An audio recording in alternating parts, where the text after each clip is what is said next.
Si no la ven en algún momento, pues me dicen, ¿eh? Entonces, vamos pues a ver, eh, vamos a iniciar la clase de hoy viendo pues un resumen.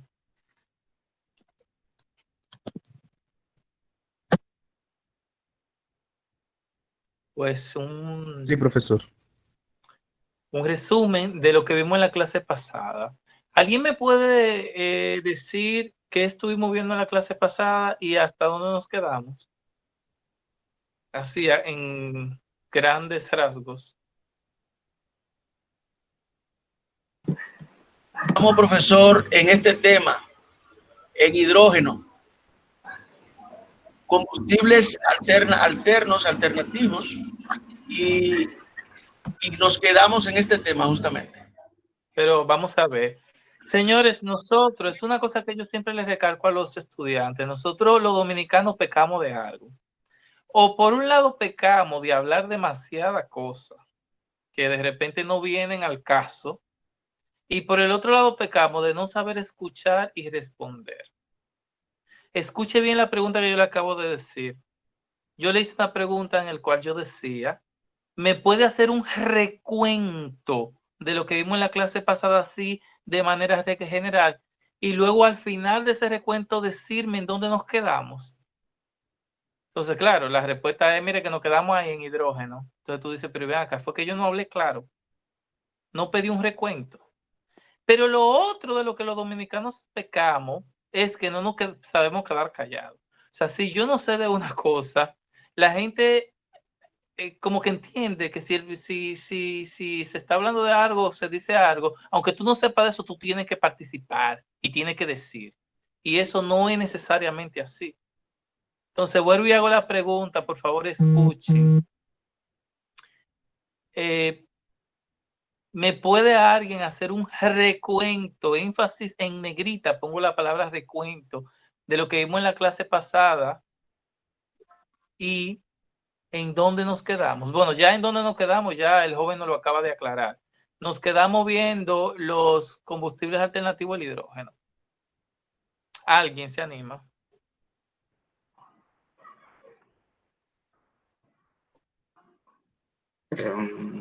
Si no, yo uso la dedocracia, llamo por el dedo. Sí. Sí, profe. Profesor, recibí el boche. Lo que pasa es que al principio, cuando yo escuché al final, hasta dónde nos quedamos, y me disculpo. Escuché el boche, pero está bien, profe. No, Está bien, perfecto. hay Sí, derecho al dedo. hablamos, el tema fue explicativo y usted dio a conocer en el formulario eh, los principales combustibles alternativos, como son el gasoil, la gasolina y de las fuentes de que provienen como contaminante, de los aviones, automóviles y de los combustibles realmente productos de los residuos sólidos, como son el biodiesel, el biogás, etcétera. Y al Muy final bien. nos quedamos en este tema. Sí, muy bien. Yo solo te voy a hacer referencia a algo. Tú habías dicho que supongo te equivocaste ahí, los combustibles alternativos, y ahí mismo has dicho la gasolina y el diésel. La gasolina y el diésel no son alternativos, son lo que están por default. Salvo eso, todo lo otro es correcto. Así es, profe. Gracias. Bien, Jefferson, díganos.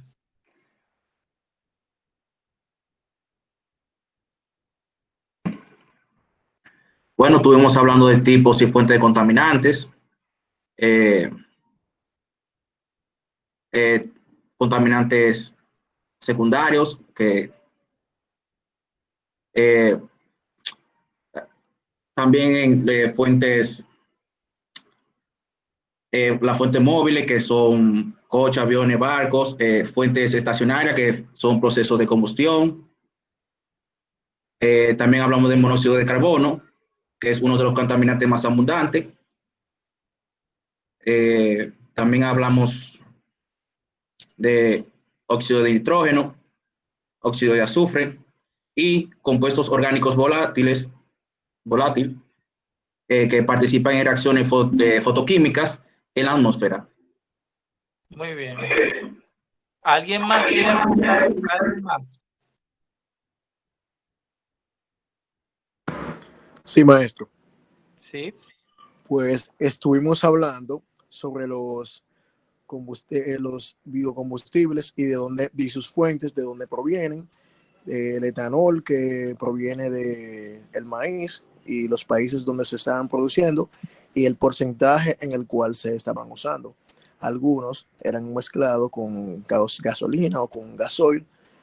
Y también entonces usted estuvo hablando de varios proyectos de obtener biodiesel a partir de los aceites que se usan en frituras o Kentucky y así por el estilo. Y luego, ya con todo lo que los compañeros han conversado, nos quedamos en la parte de que es del hidrógeno. Y usted Y una estuvo pregunta, diciendo, ¿por qué yo me enfrasqué en presentar todas estas alternativas, como tú dices, de producción de combustibles alternativos? ¿Por qué dar esas alternativas? ¿Cuál fue la premisa? oh, una de ellas es que son menos contaminantes, tanto así para el vehículo o el donde se vaya a usar, la fuente donde se vaya a usar. Y también, ya que como usted sabe que ya según se dice, las fuentes petrolíferas ya están disminuyendo. Entonces, también estamos en la era que es sobre gestión medioambiental, que estamos por salvar el mundo, ya que esos combustibles fósiles contaminan mucho la atmósfera y se están buscando alternativas para así mejorar que el infecto, el cambio invernadero sea mínimo. Sí, el efecto invernadero, sí. Pues, Profesor, sí, Mariela. también se ofrecieron estas alternativas para comparar entre ellas y llegamos a la conclusión de que la más conveniente entre todas es la producción de biocombustibles a partir de biomasa o de combustibles a partir de biomasa. ¿Por qué? Porque la mínima cantidad de dióxido de carbono que puede generarse durante el consumo de los mismos, por ejemplo, pues es consumido por la misma planta en su proceso de crecimiento, lo cual nos va a cerrar el ciclo del dióxido de carbono y va a impedir que este dióxido de carbono producido pues se quede en la atmósfera y continúa haciendo daño al medio ambiente. Exacto, muy bien. Una cosa, no, vamos a ver, hay que tener cuidado con esa afirmación tan fuerte que tú haces, que la más, digamos, la mejor, bueno, la mejor no existe, o la más rentable, o la más importante no existe, porque eso todavía, casi todas son tecnologías en fase de investigación. Entonces, la que podríamos usar frases como la que mejor, la que mejor resultado ha dado hasta ahora, o la que mejor perspectiva tiene, es esa por lo que tú acabas de explicar, efectivamente. Pero categóricamente decir, mira, esta es la mejor, es un poquito complicado, porque hay muchos factores y muchas con cuáles comparar. Pero muy Ok. bien, excelente. Luego otra cosita por la cual yo me enfrasco a dar estas alternativas, es porque recuérdense que tenemos tenemos dos fuentes de contaminante. Unas son móviles, ambas son, vamos a ver, vamos para atrás. Hay dos formas en las que la atmósfera se puede contaminar. Una es emisiones de manera natural, que son puntuales, por ejemplo, cuando hay una erupción de un volcán o algo, ¿no? ¿Verdad? Por de esa naturaleza. Esas suelen ser como que ecosostenibles porque lo produce la misma naturaleza, ok. Pero las otras son fuentes antropogénicas, ¿eh? ¿Qué quiere decir? Que son de origen humano, que el ser humano que la produce. Y esas fuentes de contaminación antropogénica son dos tipos, que son fuentes móviles, hablamos de que son vehículos, barcos, aviones, y son fuentes estacionarias. Entonces, las fuentes móviles tenemos la situación de que son muy difíciles de tratar. ahí lo mejor que podemos hacer es mejorar los procesos de combustión, crear combustible, como decían algunos de sus compañeros, menos combustible que sean menos contaminantes y que sean provengan de una bioeconomía. Entonces, claro, esas son como que las soluciones que podemos dar al problema de las fuentes móviles. Okay, por eso yo entonces me enfrasco en citar toda la que hay en investigación, lo que se ha hecho para decir, mira, en estas fuentes móviles no podemos, digamos, tratar el residuo, lo que podemos hacer es evitar seguir contaminando. Y para evitar seguir contaminando, estos son los combustibles alternativos que podemos hacer porque reducen la contaminación, porque mejoran los procesos de combustión o porque son biosostenibles, o sea, vienen de una bioeconomía. Ok, esa es más o menos la razón. Luego también en la clase pasada nosotros habíamos iniciado viendo lo que son pues la caracterización y contaminantes del aire. Okay, cómo es el aire puro y luego todos los contaminantes que pueden llegar al aire de origen antropogénico. Entonces, tenemos las partículas, ¿no? ¿Verdad? Los contaminantes orgánicos y los contaminantes inorgánicos en sentido general. Entonces, vimos cada uno de esos contaminantes, desde la partícula, los óxidos de azufre, los óxidos de nitrógeno, el ozono, contaminantes primarios, ¿no? Y luego contaminantes secundarios. Habíamos visto sobre el smog fotoquímico. Recuerden aquel smog fotoquímico que el ozono y los óxidos de nitrógeno forman un equilibrio en el cual el dióxido de nitrógeno se descompone en oxígeno y monóxido de nitrógeno por acción fotoquímica y ese oxígeno restante se une al oxígeno molecular y forma ozono, O3. Luego el ozono puede descomponerse pues oxidando el permanganato de nitrógeno. Entonces, ahí se cierra el círculo. Pero ¿qué pasa? Que si mandamos compuestos orgánicos volátiles a la atmósfera, el dióxido de nitrógeno, en vez de reaccionar con el ozono, va a reaccionar con esos compuestos orgánicos volátiles y el ozono se va a acumular en la atmósfera. Y como sabemos, el ozono a niveles superiores es muy importante porque filtra, digamos, las radiaciones ultravioletas, pero en la troposfera, o sea, a niveles muy bajos, pues es un contaminante secundario porque tiene un alto poder oxidante. ¿Se entiende eso? Sí, por Sí, supuesto. maestro. Sí, maestro. Entonces, una vez nosotros empezamos a tratar todas estas fuentes móviles y vimos cuál alternativa hay, vimos hasta el hidrógeno, pues se nos quedó una que es la producción de biogás. Aunque ya les adelanto que aquí yo presento la producción de biogás como un combustible alternativo para fines de completar, ¿no? la serie de, digamos, de combustibles que di. Porque la producción de biogás la vamos a ver en detalle y a profundidad desde cómo diseñar esos bioreactores, cómo trabajar ese consorcio bacteriano a partir de lodos, especialmente en la parte de residuos sólidos. ¿Okay? Cuando veamos residuos sólidos vamos a ver procesos para construcción de reactores, de bioreactores anaerobios para la producción de biogás a partir de residuos sólidos como lodos, por ejemplo. Okay. O sea que aquí lo pongo ya como para completar, pero la profundidad detallada de ese proceso lo vamos a ver pues en esa partecita, ¿no? Entonces, el biogás, recuérdense que se produce de materia orgánica, especialmente residuos, aguas residuales, lodos, biomasa, y con un consorcio bacteriano que lo que hace es que produce metano y dióxido de carbono. ¿Ok? Volvemos a lo que repetía la amiga nuestra hace un momentito.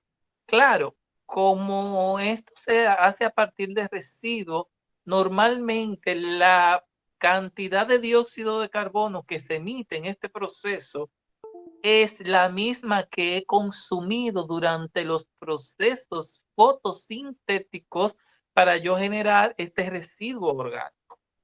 ¿Okay? O sea que ahí se cierra el ciclo.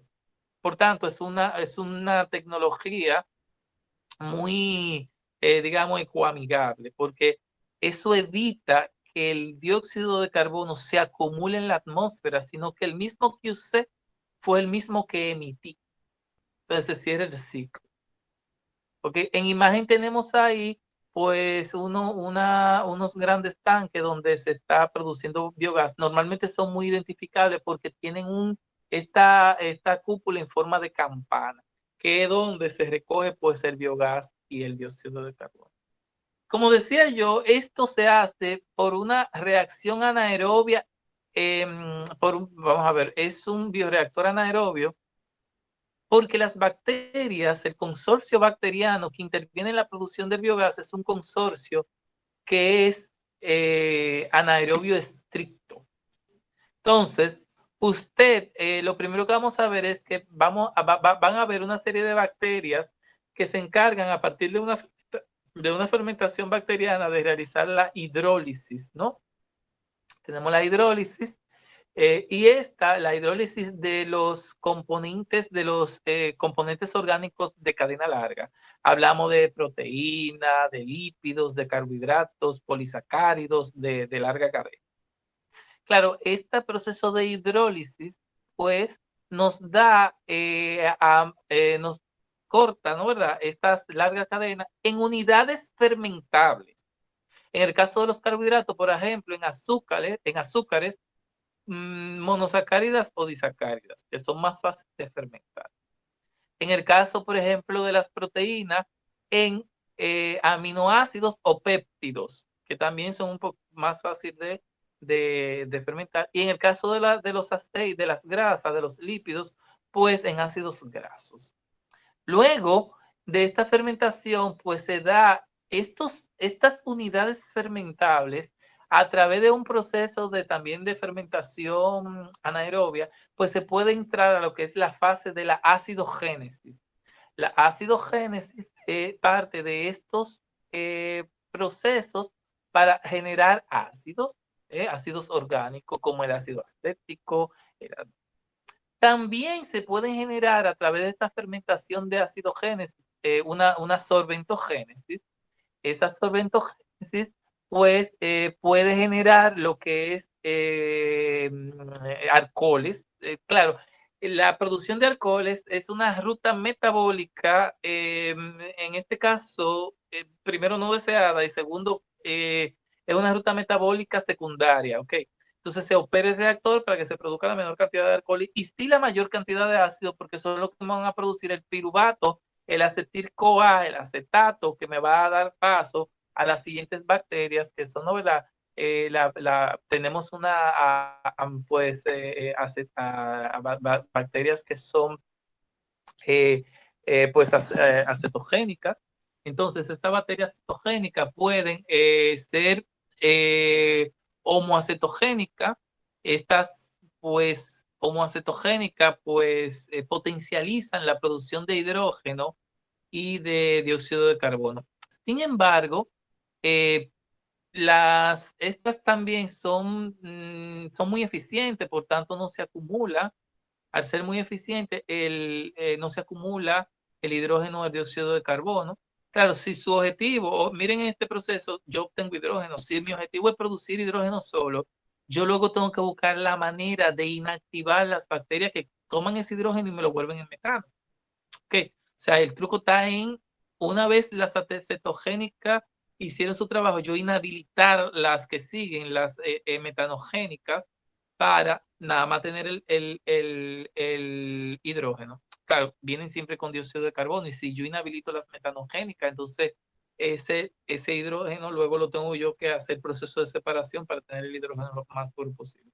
Bueno, pues luego vienen estas bacterias que son anaerobias estrictas y que se llaman metanogénicas. Tenemos dos tipos de metanogénicas que son la metanosaeta y las metanosarcinas. ¿Ok?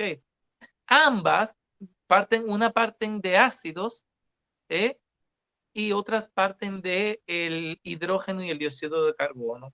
Y ambas me producen lo que es metano y dióxido de carbono. Entonces, claro, ya ven ustedes cómo para lograr degradar una materia orgánica compleja hasta metano intervienen diferentes fases de bacterias. Entonces, claro, ahí depende mucho de la, digamos, de la eficiencia de cada grupo de bacterias para lograr hacer estas bioconversiones. Porque, claro, si una de las bacterias me falla, si un grupo de bacterias, pues entonces el siguiente va a quedar también pues fallido, ¿se entiende eso? Aquí, bueno, vemos algunos de los procesos que ya yo explicaba en el anterior, simplemente decirle que, por ejemplo, que son interesantes las bacterias homoacetogénicas, por ejemplo, tenemos a Clostridium aceticum o Acetobacterium de Wondi. Estas homoacetogénicas pues son las que nos pueden pues convertir el dióxido de carbono y el hidrógeno pues en alcohol, en metanol, en etanol y producen agua. Luego ya ahí ven cómo las metanogénicas pueden ser las metanosaetas y la metanosalcina. Aquí vemos una vista microscópica del microscopio electrónico de bacterias que son metanosaetas y metanosalcinas. Y también vemos en la gráfica el crecimiento de las metanosaetas y de las metanosalcinas. Vemos como en la primera etapa intervienen las metanosaetas y luego pues terminan ese crecimiento las metanosalcinas. Miren aquí una cosa interesante que es una solución propuesta que es muy novedosa, es pues la producción, la mezcla de hidrógeno en un 20% con metano un 80%. Esto es un combustible que se utiliza para el transporte público. Claro, el tema es que ahí en el transporte público había que adaptar el motor de combustión a esta mezcla. Ok, Iptane se le llama a esta nueva mezcla. Entonces, ¿qué podemos comparar con respecto a la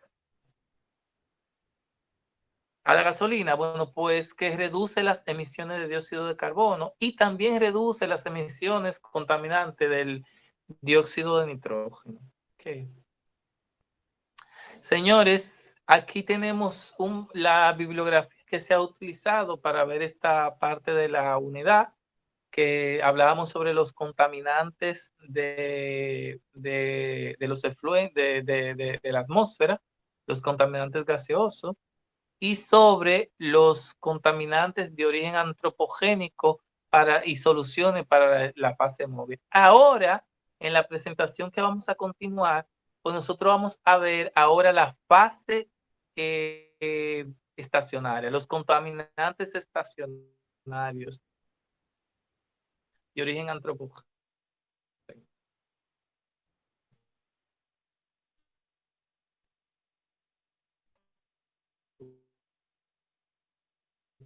Okay. Ahí vamos a algunas tecnologías para el tratamiento de partículas. Okay. Eso es lo que vamos a ver prácticamente durante toda la clase de hoy. Tecnología para el tratamiento de partículas, y luego en la clase del miércoles, entonces vamos a ver tecnologías, bueno, ya esa me toma un poquito más tiempo. Tecnología para el tratamiento pues de compuestos orgánicos volátiles y compuestos orgánicos, compuestos inorgánicos volátiles. Okay. Pero por lo pronto en la clase de hoy nos vamos a concentrar en la parte de tecnología para la eliminación de partículas. ¿Se entiende eso?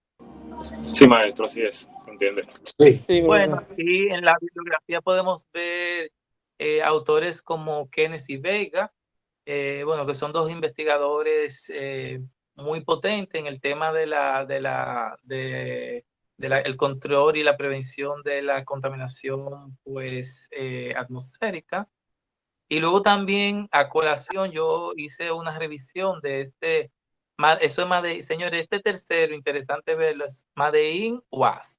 es el profesor Terrero Galarza. No sé si alguno tuvo la oportunidad de conocerlo, no sé si está dando clase todavía, pero el profesor Terrero Galarza es un investigador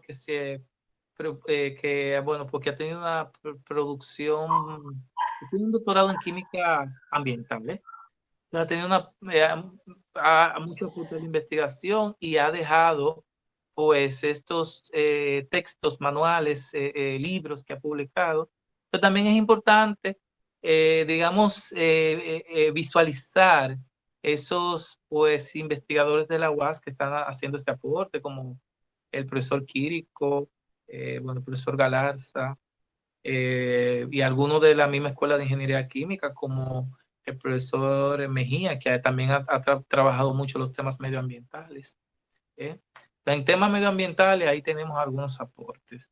Bueno, pues estos son apuntes químicos de la contaminación pues, ambiental, el profesor Terrero Galarza. Bien, entonces aquí, bueno, suele ser la diapositiva que más le gusta ver a la gente, porque significa el final, pero esta vez no es un final, esta vez es un comienzo.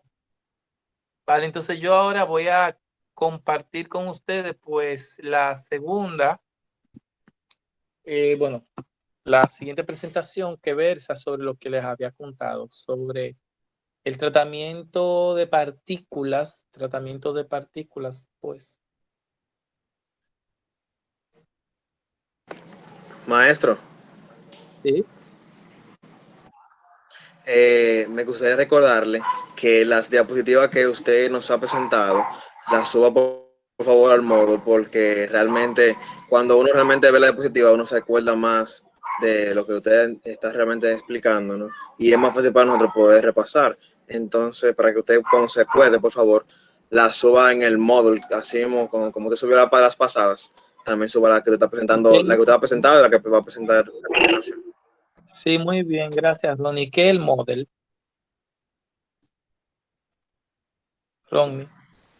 En la plataforma virtual, profesor. Moodle, ¿qué Moodle? Moodle. El Moodle. Sí, de hecho, yo la iba a subir, las iba a subir hoy, pero bueno, no me ha dado el tiempo. Pero sí, la voy a subir más especialmente la que voy a presentar hoy, porque tiene algo muy interesante que ustedes deben de ver y considerar. Pero sí, lo tengo pendiente. Voy a ver si en estos días la subo. No le prometo que hoy mismo, pero No, para que lo tenga pendiente, muchas gracias. Okay. Bueno, entonces sí, yo la subiría a Moodle. Moodle. A ver, yo no soy el mejor hablando inglés, pero Moodle. De hecho, me va muy mal. Yo el poquito inglés que sé para defenderme. Para investigar, básicamente. Vale, entonces, nos cerramos aquí y le presentamos la siguiente.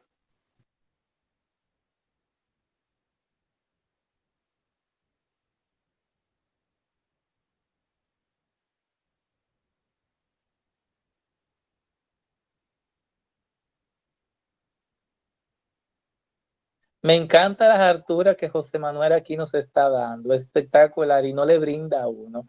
Qué infanate, ¿eh? Y no le brindan a uno. Yo te digo a ti. No, en estos días, yo lo comento de una manera jocosa, a mí no me molesta que coman, ¿eh? En estos días había uno, no en esta universidad, en otra universidad, que se estaba dando unas alturas de un picapollo, pero unas cosas. Y después le digo yo, mira, que ese picapollo, y me dice él que no era, se veía como picapollo, me dice, no es picapollo, profesor, que son unas chuletas. Presentó su chuleta, y yo, bueno, ya usted puede. Estos son unos pasteles en hoja para todos. Bueno, tú ves que sacan de una vía colación que son pasteles en hoja y ya uno entonces le da deseos de comer pastel en hoja. Pueden ver en pantalla lo que estoy... Comparte. Ahora mismo no veo la presentación. ¿Se puede ver en la presentación? No se ve. No se ve. Activo. Negativo. Ah, bueno, espérate, que no le he dado. Ok, ahora sí. Bueno, ahora ven. Ahora sí, ¿no? Sí. Ahora sí. Ahora sí. Sí. Ok. Sí. Entonces, miren aquí, nosotros, como le decíamos, en esta presentación vamos a ver los puntos 2.3 y 2.4, que son fluentes, aquí vamos a hablar de fuentes estacionarias, corrido de fuentes estacionarias. Vamos a ver los tratamientos físico-químicos, equipos y ecuaciones de diseño. Nos vamos a enfocar en las técnicas de eliminación de partículas contaminantes. Partículas, ¿ok? Luego vemos la parte de la eliminación de compuestos orgánicos volátiles e inorgánicos volátiles. ¿Ok? Bien, entonces, jóvenes y jóvenes, vamos a ver ahora las fuentes estacionarias, que recordamos que las fuentes estacionarias son, como su nombre lo dice, son inmóviles, están allí y son básicamente, como pueden ver en la imagen, las industrias. Las industrias que generan efluentes gaseosos, pues lo emiten al ambiente. Entonces, las soluciones para esta, aquí sí que nosotros podemos minimizar o reducir la concentración de contaminantes haciendo modificaciones en el proceso, dando alternativas y todo esto.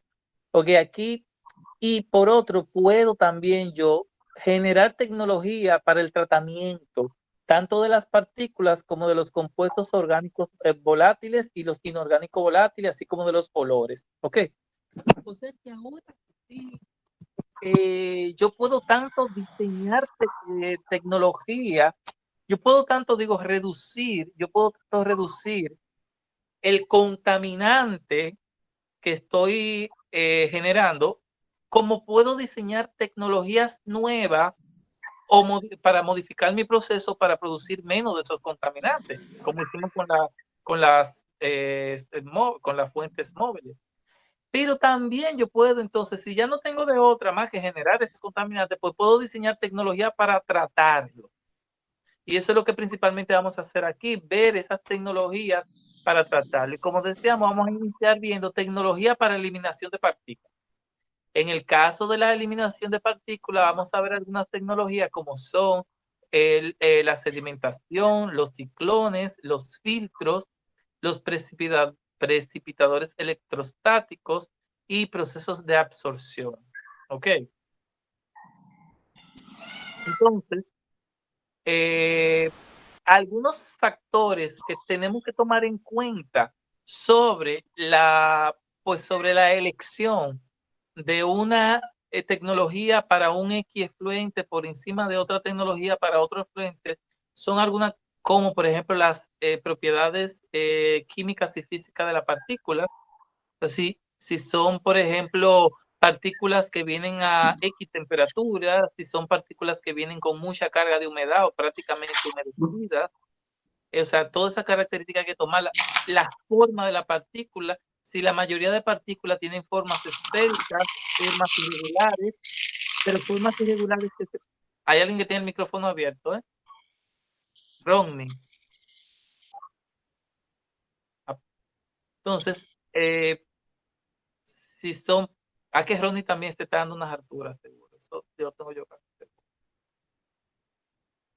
Volviendo aquí, la forma física de la partícula, si son circulares, esféricas, si son en forma de bastón, si son esferas irregulares, pero si son irregulares, pero esa irregularidad se puede modelar como una esfera. Si son irregulares, total, que ahí no hay manera. Pues esas formas son importantes. ¿Cuál es la densidad de esas partículas? ¿Cuál es la concentración que trae el efluente en esas partículas? ¿Cuánto ppm de esa partícula tiene el efluente? O sea, todas esas condiciones hay que tomarlas en cuenta para elegir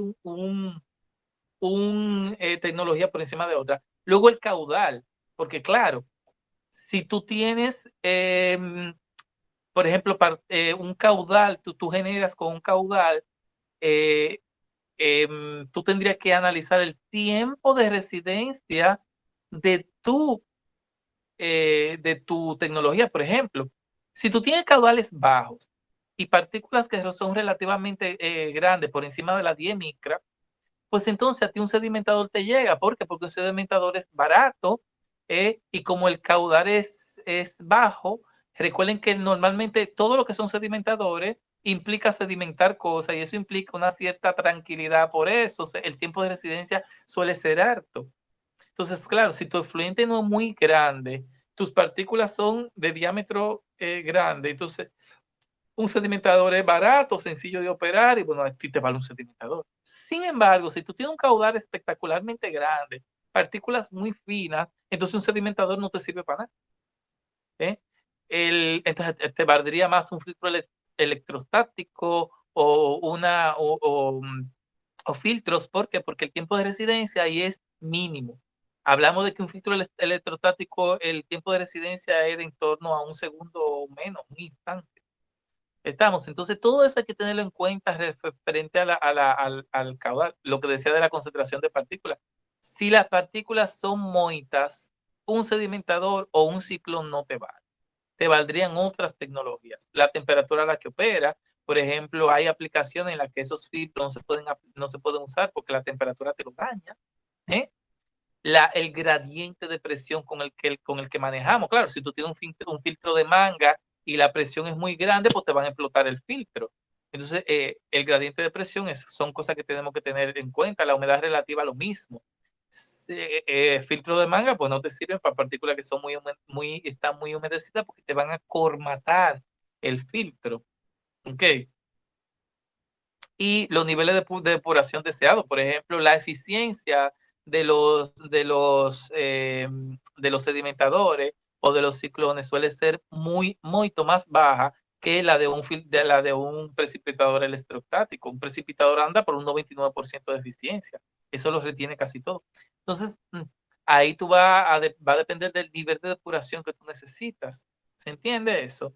Las diferentes digamos, condiciones que yo debo analizar, las aristas que debo analizar para seleccionar una tecnología por encima de la otra. Va a depender mucho de la naturaleza de mi proceso y de la característica de mi efluente. Sí, ¿se entiende? Sí, maestro, así es.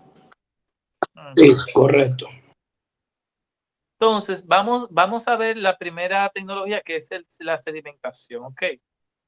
Entonces, bueno, pues aquí nosotros tenemos, supongo muchos ya manejarán el concepto de sedimentación en lo que es efluentes líquidos. Un sedimentador para efluente gaseoso tiene el mismo principio de operación. Bueno, pues vamos a ver, aquí tenemos nosotros una especie de, bueno, un sedimentador por donde el aire contaminado entra por esta rendija. Entonces luego, bueno, este sedimentador tiene una altura H, como vemos aquí, y tiene una longitud L. Obviamente, esa longitud, esa altura van a depender de varias, o sea, del dimensionamiento que yo le dé a este sedimentador. Y ese dimensionamiento va a depender del efluente que yo voy a tratar, va a depender del diámetro de partículas que voy a tratar y de la concentración de esas partículas, ¿ok? Entonces, básicamente un sedimentador se puede utilizar para partículas que son relativamente grandes, normalmente por encima de T10, o sea, con un diámetro por encima de las 10 micras. Esas son partículas sumamente grandes, de la 10 hasta la 25 diámetros. Y para caudales bajos, esto no se puede utilizar para caudales altos. ¿Okay? Un caudal bajo, por ejemplo, en milímetro cúbico por hora, pues hablaríamos de caudales por debajo de los 100 milímetros cúbicos por hora. Porque, por ejemplo, un caudal ya de 500, de 1000, ya eso no te vale un sedimentador para eso. Entonces vemos nosotros que tienen la altura se mide desde ese punto, porque de ahí en abajo lo que vienen son esas torbas para recibir pues, el material particulado. Entonces, aquí esta imagen ya van a ver que yo me voy a encatillar mucho en ella para poder hacer pues vamos a hacer lo que se llama una deducción de ecuaciones que me sirvan para dimensionar un sedimentador para tratar efluentes gaseosos con material particulado. Entonces,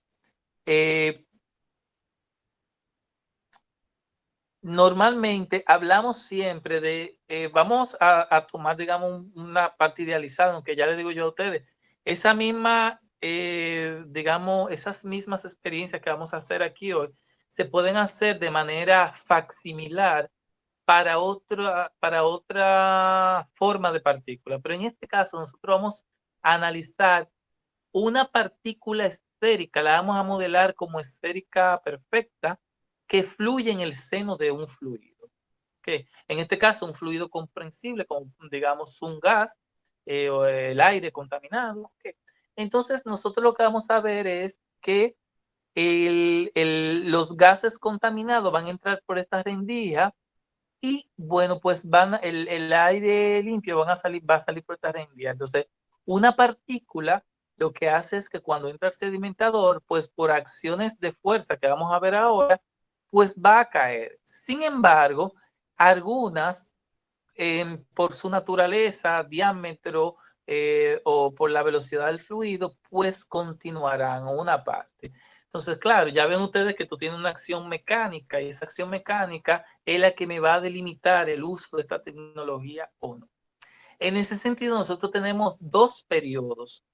Señores, si yo en esta parte, si hoy si no entienden algo, pues deténganme ahí, pregúntenme, o si voy muy rápido me lo dicen también, porque esta parte, vamos a ver, la primera unidad, que era una introducción a la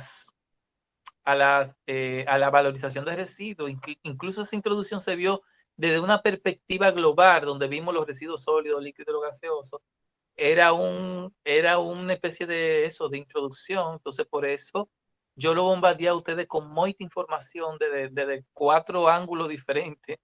Ok, solté la metralleta que yo sé soltar. Entonces, es para que ustedes tengan una idea general. Que ese era mi objetivo, que sepan que esto se está haciendo, que le quede esta idea general. Ok, por eso la metralleta. Ya luego aquí, esto es la razón de ser de este módulo en esta asignatura. Entonces, esto sí que me interesa que ustedes lo manejen al dedillo. Ok, por eso le digo, me van dándole el seguimiento adecuado. Entonces, le estamos dando seguimiento. No, mentira. Entonces, miren aquí. Decimos que esto tiene dos periodos. Tiene un periodo que es el periodo corto, que es en el momento en el que el fluido entra a la rendija.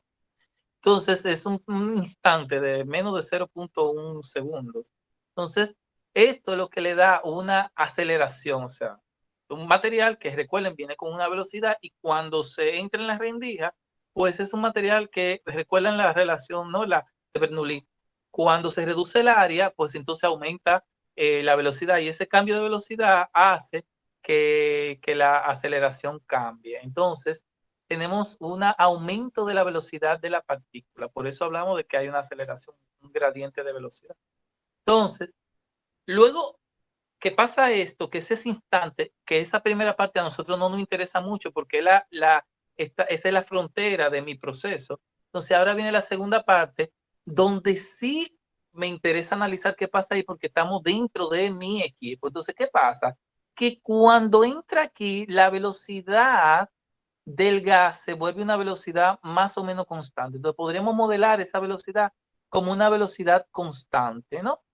Entonces, esa velocidad constante que tiene, recuerden, esta velocidad constante es la velocidad del fluido. Vamos a ver si la partícula va en el fluido, lleva la misma velocidad del fluido. Entonces, la velocidad que tiene mi fluido, que es la misma que lleva la partícula, pues como es constante, también hablamos de lo que se llama la velocidad terminal de la partícula, V sub t.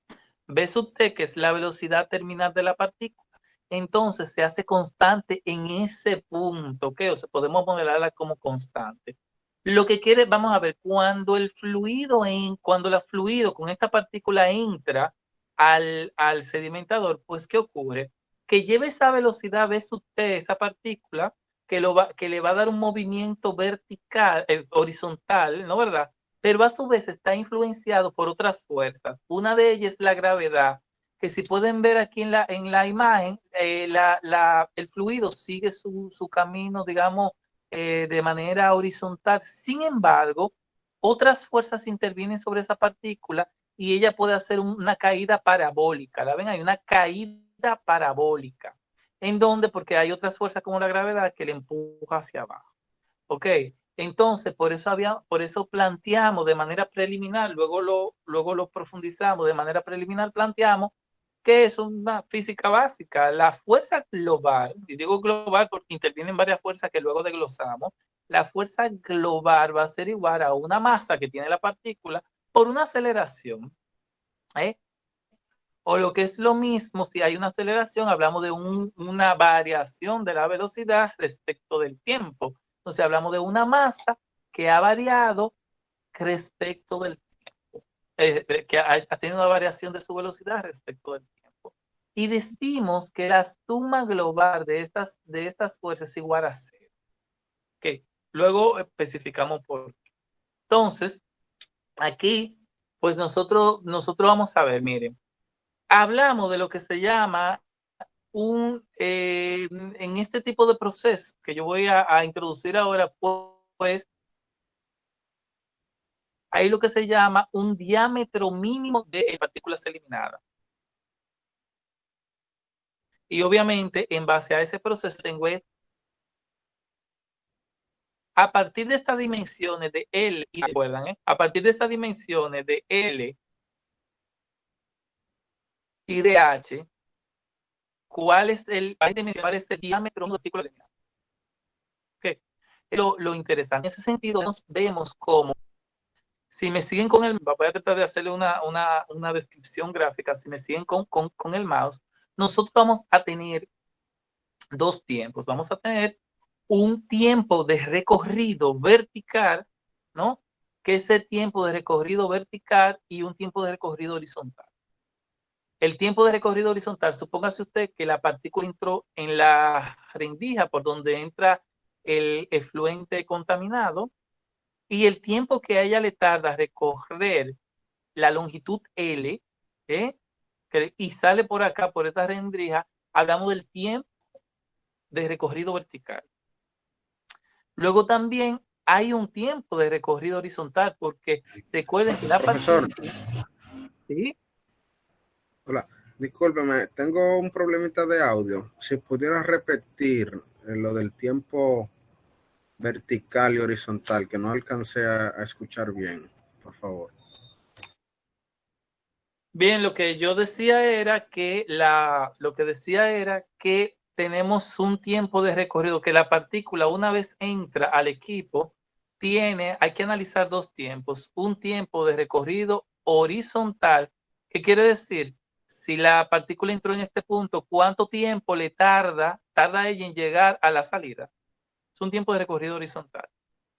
Y luego también hay un tiempo de recorrido vertical, que quiere decir, a las partículas pueden ser influenciadas por la fuerza de gravedad y ellas entonces van a empezar a formar una parábola. ¿Cuál sería el tiempo que le tardaría a ella en llegar, por ejemplo, a este punto, si me siguen con el mouse?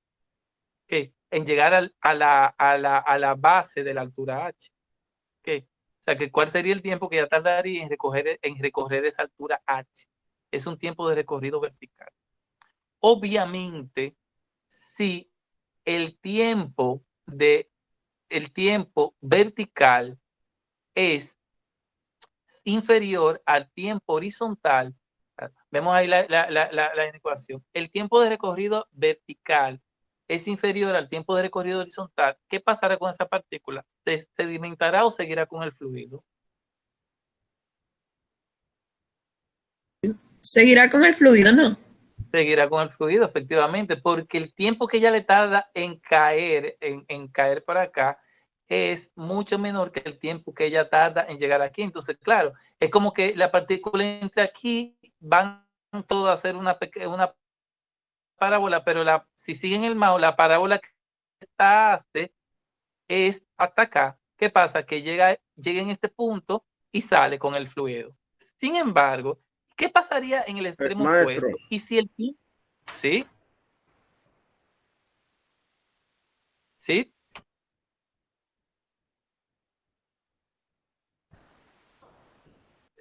Alguien dijo maestro, nadie Sí, responde. maestro, Parece disculpe, es que tengo un problemita de audio. Escúcheme, esa parte que usted explicó, que si el tiempo vertical, que es el tiempo que tardaría la partícula en caer, o sea, en recorrer la altura h, si es menor, si es menor que el tiempo horizontal, la partícula se va a ir con el fluido. Como que creo Vamos que a es lo ver, mira. contrario. Creo que es lo contrario. No, O sea, si ella tarda vamos a menos, analizar. si ella tarda menos, Si ella entra aquí y tarda menos tiempo en caer, efectivamente, tienes razón, es verdad, efectivamente.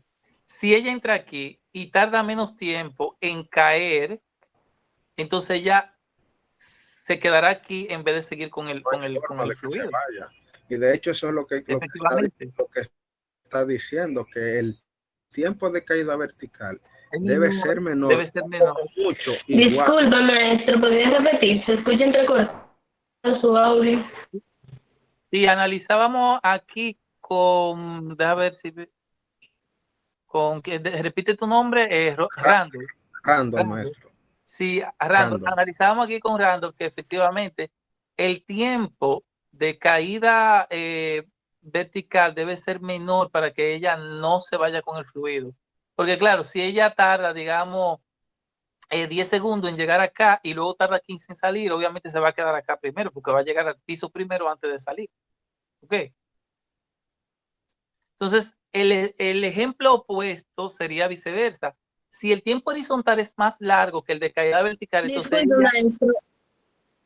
¿Sí? No entendí nada porque se escucha entrecortada la llamada. O sea, el audio. Bueno, traten de mejorar su forma de su audio, porque imagínate tú, si tengo que repetir cada cosa por falta de audio. Yo tuve que apagar la cámara y me mejoró bastante. Si a alguien le funciona, que lo trate. Yo estoy con una conexión alterna hoy por temas de mudanza. Sí, efectivamente. Apagar la cámara muchas veces mejora bastante, porque claro, más fácil. Entonces decía, el extremo opuesto sería, si el tiempo horizontal es más largo que el vertical, entonces claro, ella, el horizontal, supongo, le toma en llegar a este extremo, le toma, digamos, 2 segundos. Sin embargo, para caer le toma 5, lo que quiere decir que cuando los 2 segundos han transcurrido y ella está aquí, entonces no le da tiempo a terminar de caer y se va con el fluido. Ese sería el ejemplo opuesto. Sin embargo, la condición que a nosotros nos interesa analizar es esta condición en la cual el tiempo de caída vertical es igual al tiempo de caída horizontal. ¿Por qué? Porque esa es la condición de frontera en la cual delimita este punto de aquí que estoy mencionando, que estoy apuntando con el mouse, ¿no? Si el tiempo de caída vertical es igual al de horizontal, significa que la partícula estará ahí. O sea, que podría caer o seguir con el fluido. Entonces, en ese sentido, nosotros lo que buscamos es ese tiempo para poder decir que por debajo de ese tiempo de caída vertical, todas las partículas se sedimentarán. ¿Okay? Si este tiempo sería menor a ese que es igual. En ese sentido, nosotros diríamos, bueno, pero ¿a qué tendríamos 2 vectores? Como ven, nosotros estamos analizando 2 vectores, un vector vertical y un vector horizontal. Entonces, esos 2 vectores, miren, yo le voy a decir algo para que también a veces me lo analicen desde ese punto de vista. Yo tengo lateralismo. ¿Alguien sabe lo que es lateralismo?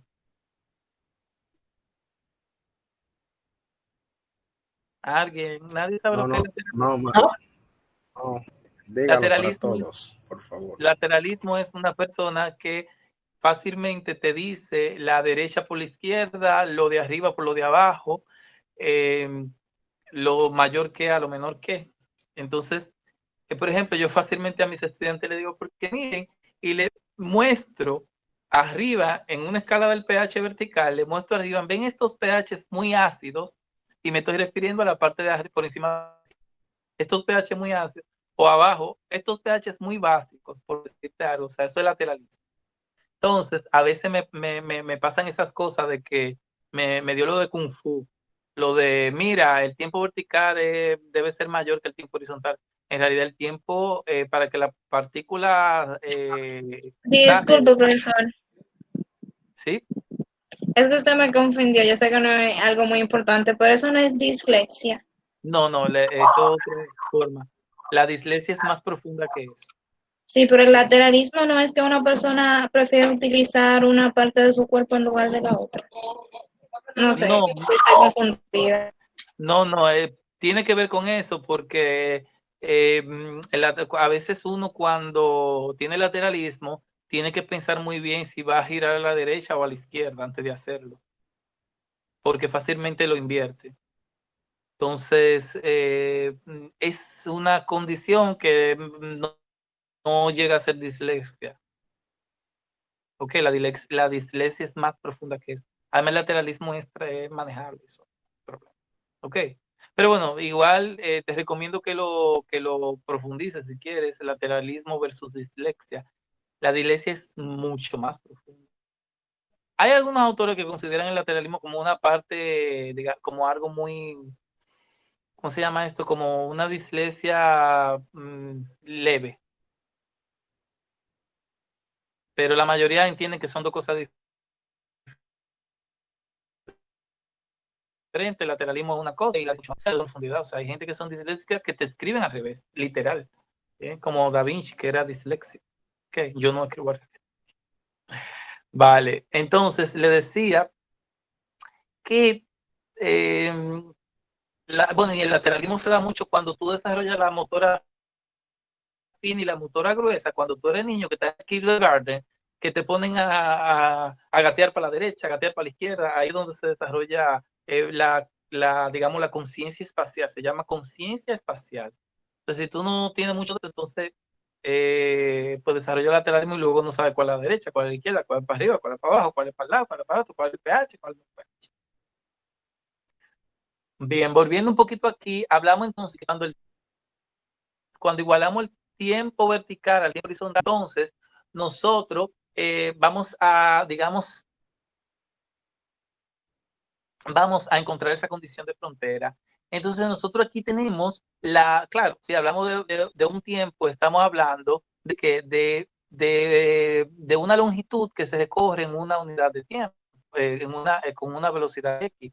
Entonces el tiempo vertical, que es el influenciado por la gravedad, tiene que ver con la altura, que da la partícula, corre la altura, y con una velocidad que recuerdan que la velocidad terminal de la velocidad terminal. Que es una velocidad que habíamos definido que es constante, básicamente. Y luego el tiempo horizontal, entonces la distancia que se recorre en ese tiempo, hablamos como es el horizontal, la longitud del sedimentador, referente a una velocidad. Miren aquí, esta velocidad de referencia es la velocidad que lleva el fluido que habíamos considerado que era constante una vez se entra al sedimentador. ¿Ok? Pero si nosotros, nosotros lo que sí podemos establecer es dos ecuaciones que aquí ya se la adelanto, aunque luego le voy a decir cómo vamos a llegar a ella. Ya yo le adelanto en base a estos conocimientos que hemos adquirido, yo le adelanto dos ecuaciones, que es una ecuación que define la velocidad terminal en base a las características de la partícula y de ese fluido en el cual ella viene, del fluido en el cual ella viene. Y esa ecuación de la velocidad terminal es una ecuación que es función del diámetro de partícula. Ven aquí de su es el diámetro de partícula. Definir la gravedad por el diámetro de partícula al cuadrado por la densidad ρ de la partícula partido 18 unidades por la viscosidad cinética del fluido. ¿Ok? Entonces, si nosotros hacemos una, digamos, relación de esta ecuación versus el tiempo que habíamos visto ahorita, pues nosotros podemos encontrar que la velocidad del fluido por la altura está relacionada directamente con la longitud. Okay. O sea, esta es la ecuación que define la velocidad terminal de la partícula. Luego también nosotros tenemos una ecuación pues que define, son ecuaciones independientes, define el diámetro de partícula mínimo que nosotros podemos retener en un sedimentador bajo ciertas condiciones que luego yo le explico. Ese diámetro de partícula mínimo va a ser igual a la raíz cuadrada de el cociente que es de 18 por esta constante 18 por la viscosidad del fluido por la altura del sedimentador por la velocidad del fluido. Esto partido por la longitud del fluido y la densidad ρ de la partícula. Es una ecuación matemática, pero en la práctica se determinó que la ecuación no se adaptaba de una fidedigna al sistema. Entonces hubo que hacerle un ajuste, aplicando algunos criterios que yo le voy a explicar ahora, hubo que hacerle un ajuste y pues la constante ahora es 36. Es la misma ecuación, solo que la constante es 36. Esto es lo que se llama una ecuación semiempírica determinada a partir pues, de la experiencia y de ciertos criterios de algunos autores que vemos un poquito más adelante. Okay. Estas son las dos ecuaciones que vamos a llegar. Ahora vamos a desglosar cómo vamos a llegar a esa ecuación. Bueno, pues como yo decía ahorita, hay que estudiar las fuerzas. Yo hablaba de una fuerza global. Pues hay que estudiar las fuerzas que inciden en esa partícula que entra al sedimentador. Pues básicamente en esa partícula inciden tres fuerzas, que son la fuerza de rozamiento, la fuerza de flotación y la fuerza gravitacional. Obviamente las dos primeras tienen un mismo sentido y es contrapuesto a la fuerza gravitacional. Entonces, ahí nos toca a nosotros hacer un balance de las fuerzas que intervienen en la sedimentación de esta partícula. Ese balance global, como podemos ver aquí, nos establece que la fuerza gravitacional, vamos a ver aquí, vemos las tres fuerzas, la sumatoria de esas tres fuerzas es igual a 0. La sumatoria, eso es física básica, leyes de Newton, la sumatoria de estas fuerzas pues es igual a 0. Entonces nosotros lo que tenemos que hacer es definir esas fuerzas para insertarla en la ecuación de balance total. En ese sentido, la fuerza gravitacional con la que empezamos es la más sencilla, definida por Newton, donde hablamos de que la fuerza gravitacional es una masa, que en este caso es la masa de la partícula que está influenciada por la gravedad. Entonces sería la masa por la masa de la partícula por la gravedad nos daría la fuerza de gravitación que influencia esa partícula. ¿Okay? Luego la siguiente fuerza es la fuerza de flotación. Y esta fuerza de flotación está definida por el principio de Arquímedes, que hablamos del fluido, de la masa del fluido desplazado por esta partícula. Entonces, ¿cómo va a ser la masa de ese fluido? Bueno, esa fuerza de flotación va a ser igual a la masa del fluido desplazado, la masa del fluido desplazado por la fuerza de la gravedad. El principio de Arquímedes, física básica. Entonces, bueno, pero nosotros recordamos que la masa de ese fluido es una relación del volumen de ese fluido y de la densidad ρ de ese fluido. Entonces podemos sustituir eso en la ecuación y decir que el volumen del fluido por la densidad del fluido por la fuerza de la gravedad, pues nos dará la fuerza del volumen desplazado. Sin embargo, van a ver que mi interés es crear una ecuación que esté relacionada con las variables de la partícula, no del fluido. Entonces, en ese sentido, nosotros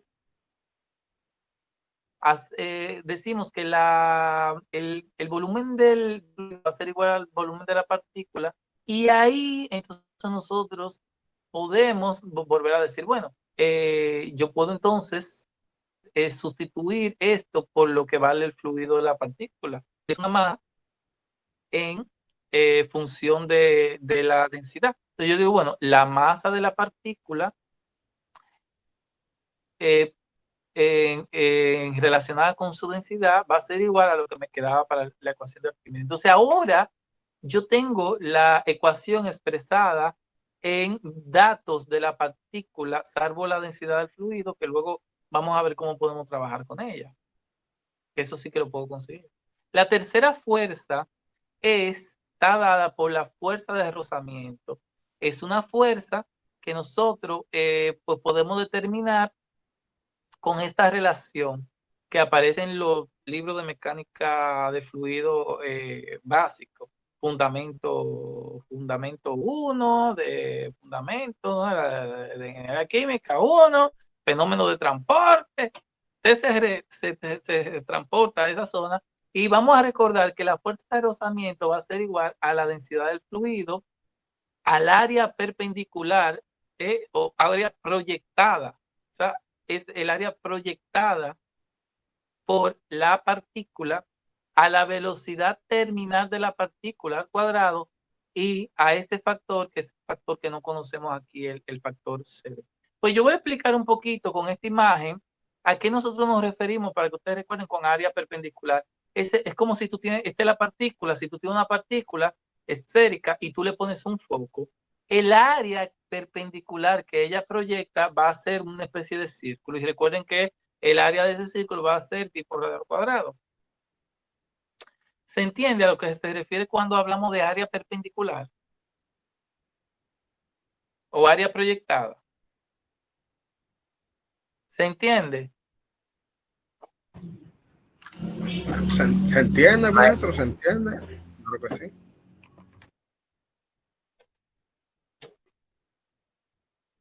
Bien. Entonces, nosotros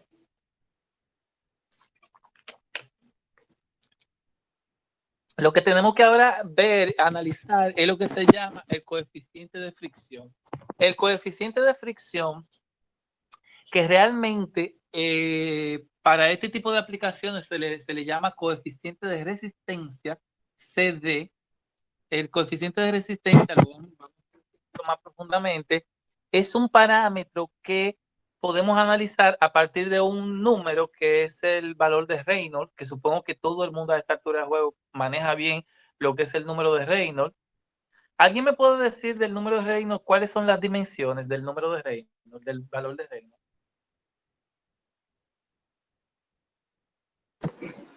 Profesor, eso no tiene dimensiones, Sí. es adimensional. Efectivamente, es adimensional. Es un valor adimensional. Supongo que a esta altura de juego ya más o menos todo el mundo maneja lo que es el número de Reynolds. Entonces, el coeficiente de fricción o de resistencia, pues, está dado a partir del número de Reynolds. Entonces, si nosotros analizamos esta partícula esférica que fluye en el seno de un fluido, entonces ahora nosotros lo que tenemos que hacer es, pues, ven aquí cómo hemos incluido cada parte hemos incluido cada parte de las tres fuerzas, las hemos incluido en la ecuación, en el balance original, y lo que hacemos aquí es, claro, hemos puesto en este término la fuerza, no era la fuerza de la gravedad, por una cuestión de comunidad. Así estas dos fuerzas pues ya me quedan positivas. Entonces, nosotros lo que hacemos es, lo que hemos hecho para, digamos, arreglar esta ecuación, lo que hemos hecho es que hemos eliminado la densidad de la partícula del denominador, que es multiplicando cada término pues por la densidad de la partícula.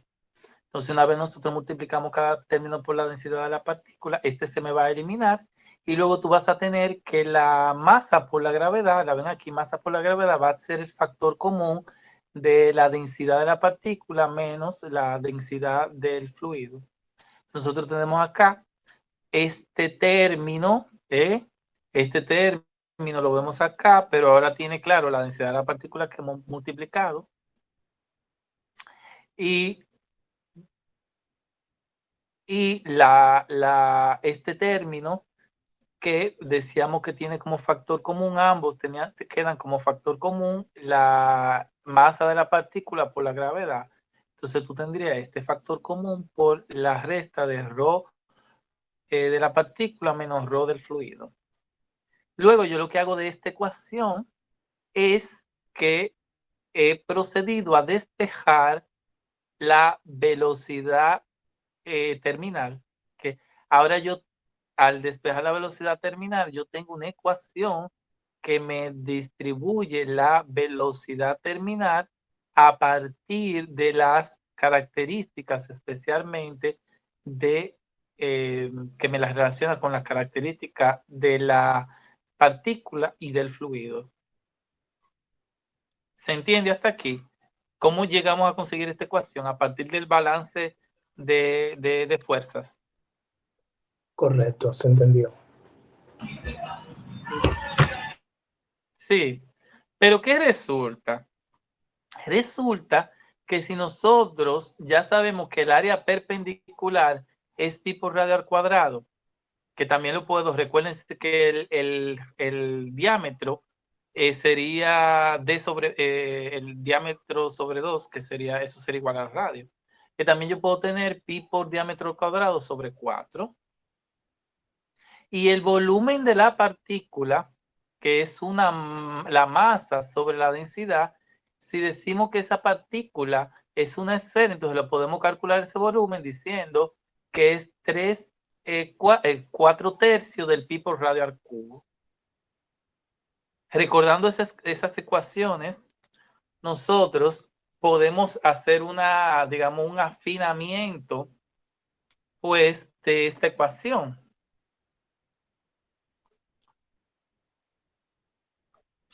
¿Cómo nosotros hacemos el afinamiento de esta ecuación? Bueno, si vemos acá, lo primero que hemos hecho es sustituir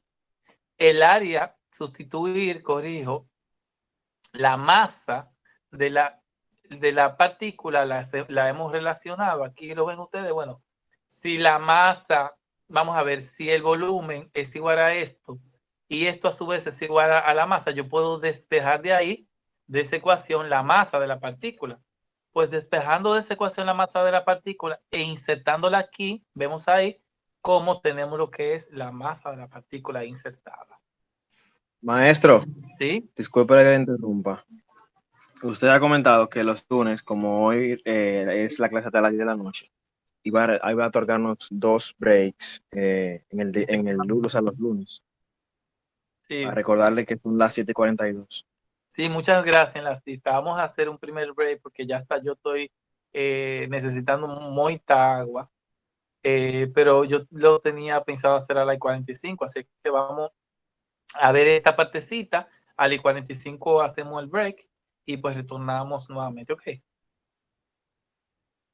Vale, entonces decíamos, aquí hemos sustituido lo que es la masa por la ecuación y luego también nosotros, miren que aquí nosotros, aquí tenemos, si ven acá, nosotros tenemos, pues en esta ecuación, nosotros tenemos el área perpendicular de la partícula. Como hablamos de una partícula esférica, el área perpendicular que refleja una partícula esférica, si lo vemos acá, recuerdan el área perpendicular, el área de un círculo, que es, mírenlo ahí, pi por radio al cuadrado. Entonces hemos sustituido este círculo, y si no te nota aquí, yo tengo pi por radio al cubo y pi por radio al cuadrado que puedo tachar, y pues solo me quedaría el radio. Sin embargo, ahora que solo me queda el radio, yo puedo decir, ¿me siguen? O sea, tacho el pi con el pi, tengo 3 radios, aquí 2 radios, se me van 2 y me queda un solo radio. Entonces, ¿qué resulta? Que ahora yo en vez de poner el radio, yo digo, bueno, a mí me conviene más poner el equivalente al radio, que sería el diámetro sobre 2. Entonces yo pongo el diámetro sobre 2, ese 2, el diámetro de la partícula, ¿no? Ese 2 me tumba este 2 que está aquí y me quedaría la ecuación arreglada en función del diámetro de la partícula. ¿Lo ven ahí? Yo puedo arreglar esta fracción y poner 4 diámetros de la partícula por la gravedad, por el gradiente por la diferencia de la densidad de la partícula menos la densidad del fluido, sobre, arreglando un poquito aquí, 3 por el coeficiente de fricción por la densidad del fluido. Si nosotros consideramos que la densidad del fluido es despreciable, o sea, la densidad del fluido normalmente es más de 1000 veces más pequeña que la densidad de la partícula. Por eso nosotros podemos considerarla despreciable. Si la consideramos despreciable, entonces nosotros podemos concluir con esta ecuación donde la velocidad terminal de la partícula va a ser igual a 4 diámetros de la partícula por la gravedad por la densidad de la partícula menos 0, eso sobre 3 el coeficiente de fricción por la densidad del fluido. ¿Ok? Entonces, una pregunta, maestro. Maestro, un segundito. ¿Y por qué yo hago ese esfuerzo haciendo la densidad del fluido despreciable donde me conviene y donde la matemática no me lo permite? Entonces ahí no lo hago despreciable. No, porque es una forma, digamos, de tú reducirte términos que no, al final, en el dimensionamiento pues de tu sedimentador no te van a afectar grandemente. O sea, el que tú tengas ahí la densidad, vamos a ver, si tú te pones a analizar esa densidad del fluido como factor, sí que es de considerar, porque me va a multiplicar el factor de fricción y va a ser multiplicada por la constante 3. Sin embargo, esa misma densidad de fluido, como una diferencia, imagínate tú que tú a 1000 le quite, porque ya te digo que del orden de 1000, que tú al 1000 le quite 0.5, eso es casi despreciable. Pero sin embargo, multiplicar ahí sí que le aporta algo. ¿Se entiende eso?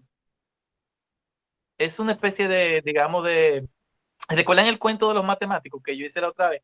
Que el matemático se expone hasta la sumatoria de I hasta infinito. Sin embargo, sabemos, el físico modela partículas como ideales, cosas que sabemos que no son ideales. Sin embargo, el ingeniero se busca la vida, mete la vaca en agua, y importa que sea agua, pero llega. Entonces, aquí es una forma como de buscarte la vida. Eso no me hace gran vaina. O sea, al final, la longitud te va a dar prácticamente la longitud que tú vas a querer, o el diámetro de la partícula que tú vas a querer, o la altura que tú vas a querer, si es lo que buscas, te va a dar prácticamente, digamos, lo mismo si tú pones el numerito ahí o no. O sea que aquí no para aquí molestarse la vida. ¿Escucha? Sí, se escucha. Disculpe, maestro, que también eso se deja así de manera generalizada, considerando la densidad del medio despreciable, para que sea un poco más amplio, porque, por ejemplo, esa densidad del medio depende bastante de la temperatura del medio. Entonces, dependiendo de la temperatura en la que se encuentre el medio, o sea, el aire, por ejemplo, en ese sedimentador, va a variar mucho de un proceso a otro. Entonces, claro, totalmente. Para generalizarlo un poquito más, lo que se hace es que se vuelve despreciable. Ahora, si uno quiere tener un mayor grado de exactitud, solamente tiene que tenerla en cuenta. Tiene que ponerlo, exactamente. Efectivamente, lo que dices, que luego lo afecto yo más un poquito, es que vamos a ver que no es lo mismo un gas de chimenea que te salga a temperatura ambiente, que te salga a 50 grados o 60 grados centígrados, que te salga a 200 grados centígrados. Estamos, o sea que ahí la temperatura también pues afecta.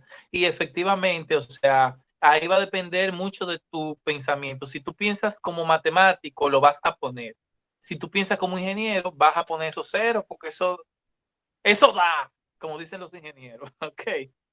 Bien, con esto, antes de continuar, nosotros nos vamos al break, porque ya acabamos de obtener la ecuación que yo quería obtener, que es esta ecuación. Una vez obtenemos esta ecuación, pues vamos a hacer hincapié sobre ella ahora, cuando retornemos del break. No son en 45, son en 49. Entonces nosotros vamos a volver del break a la I-20, ¿ok? Ok, maestro. Correcto. Vamos a retornar a las 8:20. Perfecto. ¿Se entiende? Entonces, para no tener que tener como siempre el bochinche de entrar y que porque Meet tiene un problema, que es que Meet tú tienes que darle a todo el mundo individualmente a aceptar. Entonces no nos vamos a desconectar, sino que apagamos micrófono y apagamos la cámara. Y nos vemos al evento.